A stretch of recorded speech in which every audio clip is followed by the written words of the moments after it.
নমস্কার, জয় গোমাতা। কাল আমি একটা ভিডিও বানিয়েছিলাম।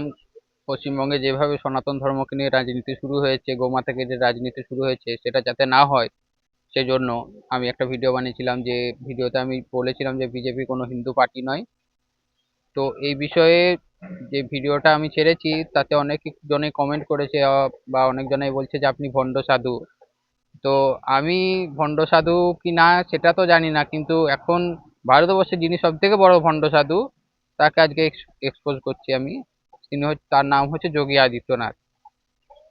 যোগী আদিত্যনাথ মহাত্মা নয়, যোগী আদিত্যনাথ সন্ন্যাসী নয়, তিনি একজন রাজনীতিক হিন্দু। ভগবা পরে রাজনীতি করছে।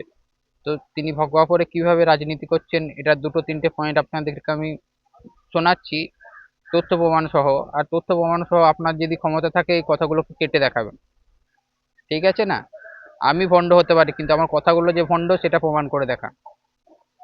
তো যোগী আদিত্যনাথ ভগবা পরে এখন দেশে রাজ করছে, ঠিক আছে না?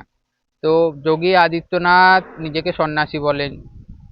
আমাদের দেশে কোনো একজন আমাকে সন্ন্যাসীর নাম বলে দিন ইতিহাসে যিনি হয়েছেন, যে যিনি সন্ন্যাসী নেওয়ার পর রাজা হয়েছেন। আমাদের দেশে সনাতন ধর্মে রাজা রাজপদ ছেড়ে সন্ন্যাসী হতে পারে, সন্ন্যাসী রাজা কখনো হতে পারে না।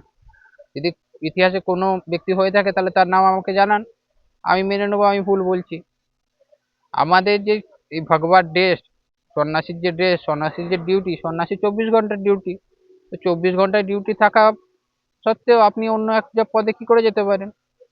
সন্ন্যাসীর যেটা পদ আছে, সন্ন্যাসীর যেটা ধর্ম আছে, তো সন্ন্যাসী হওয়ার জন্য আপনাকে ধর্মের শপথ নিতে হবে। তো সন্ন্যাসী হওয়ার জন্য আপনি ধর্মের শপথ নিয়েছেন, আবার মুখ্যমন্ত্রী হওয়ার জন্য আপনি ধর্মনিরপেক্ষতার শপথ নিয়েছেন। দুটো শপথ বিরুদ্ধ, একটা ধর্মের শপথ, একটা ধর্মনিরপেক্ষতার শপথ।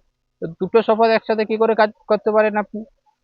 24 ঘন্টার ডিউটি আপনার সন্ন্যাসীরও, 24 ঘন্টার ডিউটি আপনার সিএম এরও। এদিকে আপনি সিএম হয়ে নিজেকে যোগী বলে, নিজেকে সন্ন্যাসী বলে স্যালারি নিচ্ছেন। কোনো যোগী সন্ন্যাসী কি স্যালারি পেড হতে পারে? এটা রাজনীতির ভগবা, এটা আসল ভগবা নয়। যদি আসল ভগবা হতো তাহলে নিজের রাজ্যে কমসে কম গোহত্যা বন্ধ করে দিতেন যোগী আদিত্যনাথ। যোগী আদিত্যনাথ একজন পাখণ্ডী, যিনি ভগবাকে ইস্তেমাল করে রাজ করছেন এবং নিজের রাজ্যেতে পশু কেটে, গোমাতা কেটে বিদেশে এক্সপোর্ট করছেন। এই মুহূর্তে ভারতবর্ষের যে পশু এক্সপোর্ট হয়, বিফ এক্সপোর্ট হয়, তো বিফ এক্সপোর্টে পুরো ভারতবর্ষের সব থেকে বেশি এক্সপোর্টার যিনি, সেটা হচ্ছে ইউপি। ইউপি সরকার সব থেকে বড় এক্সপোর্টার। 45 to 46% শুধু ইউপির থেকে নির্যাত হয় বিফ। বাকি যেটা আছে সেটা পুরো ভারতবর্ষের থেকে। তো যোগী যিনি নিজেকে বলছেন, যোগী হওয়ার জন্য দেখুন অহিংসক হতে হয়। তো যিনি যোগী নিজেকে বলছেন তিনি অহিংসক কি করে হবেন? তার রাজ্যেতে তিনি ম্যাক্সিমাম 9-10 বছর রাজ করছেন। তো তার 9-10 বছর রাজে 9 কোটির বেশি পশু, যার মধ্যে গোমাতাও আছে, কেটে বিক্রি করে ফেলা হয়েছে। একজন যোগীর রাজে স্লটার হাউসকে লাইসেন্স দিয়ে 9 কোটির বেশি পশু কেটে বিক্রি করে দেওয়া হচ্ছে। আর তিনি ভগবাপুরে নিজেকে সন্ন্যাসী বলছেন, আর আপনারা মেনে নিচ্ছেন যে ইনি সন্ন্যাসী। একজন সন্ন্যাসী যখন হন না, সন্ন্যাসী হওয়ার জন্য শপথ নিতে হয় যে আজ থেকে আমি অহিংসা, আমি পুরো সমাজকে, পুরো বিশ্বকে অভয় প্রদান করছি, আমার থেকে কেউ ভয় পাবেন। তো যিনি যোগী জ্যোতি সন্ন্যাসী, তার রাজ্যেতে গোমাতা কেটে, পশু কেটে বিক্রি করা হচ্ছে, আর তিনি নিজেকে যোগী বলছেন আর আপনারা বিশ্বাস করে নিচ্ছেন। কি করে হতে পারে? তথ্য প্রমাণ সময় আমাকে উত্তর দিন, আমি মেনে নেবো যে আমি ভুল বলছি। যোগীর রাজে কাশিতে 150টা মন্দির, 150টা বেশি মন্দির করিডোর তৈরি করার নামে ভেঙে ফেলা হয়েছে। আর ছোটখাটো মন্দির নয়, যেসব মন্দিরে আমাদের পুরাণে বর্ণিত আছে, যে মন্দির মুঘলরা এসে ভাঙতে পারেনি, যে মন্দির ইংরেজরা এসে ভাঙতে পারেনি, মন্দিরের করিডোরের নামে 150র বেশি মন্দির যোগীরাজে কাশিতে ভেঙে ফেলা হয়েছে। এবং কাশিতে এখন যদি আপনি আসেন তাহলে মন্দির তো কম, টুরিস্ট স্পট বেশি, পয়সা কামানোর জায়গা বেশি। যেই সব মন্দিরে সরকার অধিগ্রহণ করে নিয়েছে, সেই সব মন্দিরে সুন্দরতাকরণের নামে পুরনো আমাদের যে ঐতিহ্য আছে, পুরনো আমাদের যে মন্দির আছে, সব ভেঙে ফেলে ভিআইপি এন্ট্রির জন্য, ভিআইপি দর্শনের জন্য করিডোর বানিয়ে টাকা লুটা হচ্ছে। এটা ধর্ম হচ্ছে না অধর্ম হচ্ছে?